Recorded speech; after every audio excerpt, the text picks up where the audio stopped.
እንደዛ ሆኖ እስከ ፕሬዝዳንት እስከ ፍርድ ቤት ፕሬዝዳንት ድረስ ነው የሄድኩኝ። ጉዳዩ ደረሰ። አሁን ሄድኩኝ። ዋስትና ሊፈቀድለት ነው ሲባል በጭራሽ ዋስትና ሊሰጠው አይገባም ብዬ ተከራከርኩ ብቻዬን። አቃቢ ህጎች ናቸው የሚያገዙኝ። እያሳየዋቸው ጉዳቴን እያሳየዋቸው ያለሁበት ነገር እየነገርኳቸው ምናምን ዋስትና ተፈቀደለት በ30,000 ብር። እግዚአብሔር እንዴት ተፈቀደለት?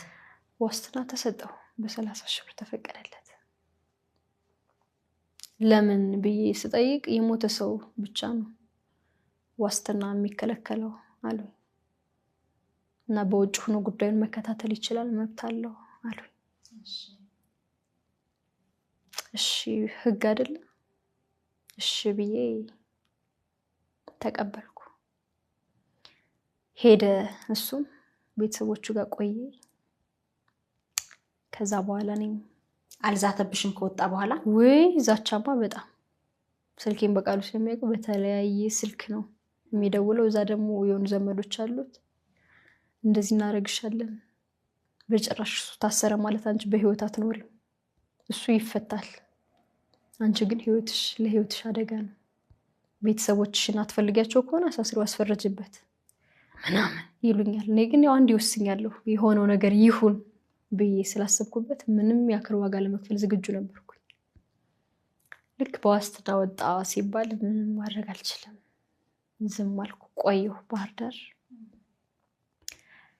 ለቤተሰቦቼን ያነበርኩ ብር መላክ ምናምን ያስለመድኳቸው ያለውን ነገር እያሸጥኩኝ ብሩ ማስላክ ጀመርኩ፣ ግዴታ ስለሚያስፈልገኝ። የቤት እነሱ ወደ አንቺ ይልኩልሽ ጀመር?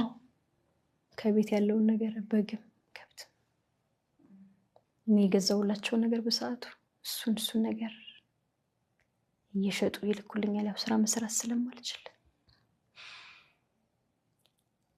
ከዛ በኋላ እንደዛ ሆኜ አዲስ አበባ እንደገባ ሰማሁ።